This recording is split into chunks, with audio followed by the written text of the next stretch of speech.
Okay, so sa pagpapatuloy, makikita po natin yung mga kapulisan na General Santos City Police Office na pinangunahan ng ating butihing City Director, Police Superintendent Cedric Gayon at Chain, na kung saan in support sa pulis makakalikasan, 10 milyong puno pamana sa kinabukasan. So nahihirapan yung ating mga kapulisan kasi masyadong madikit o maputik rather. No, but then patuloy pa rin para sa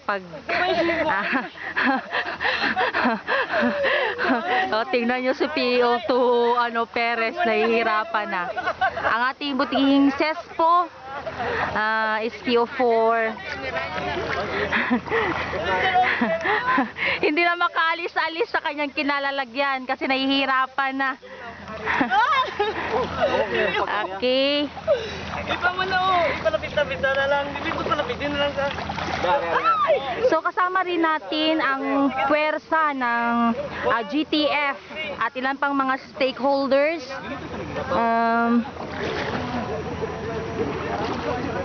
Para sa nasabing mangrove tree planting. So ang mga bakawan na ito ay napakahalaga sapagkat ito ay magsisilbing habitat ng mga isda. No? So, na siyang pangunahing hanap buhay ng mga mamamayan dito sa Minangasinan. So, kung iisipin natin, napakahalaga po ng bakawan na ito sapagkat isa po sila sa importanteng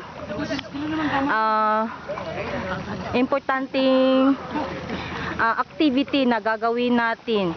So nawa ang mangrove tree planting na ito ay maging simula sa tuluyang pagbabago ng ating mundo kasi ika nga ang ating kalikasan ay nagkakaroon tinatawag natin global warming kung maano natin, 'di ba, na masyadong mainit. So sana tuloy-tuloy ang programa na ito kasi nakakatulong po talaga ito ng malaki sa atin.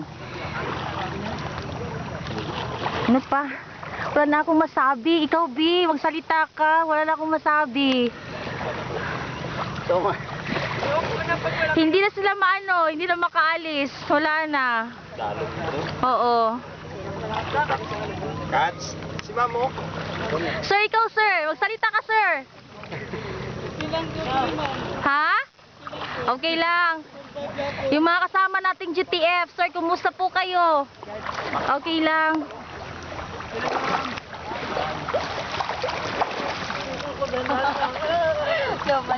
So linisin na lang siguro natin itong mga kasi may mga ito? May mga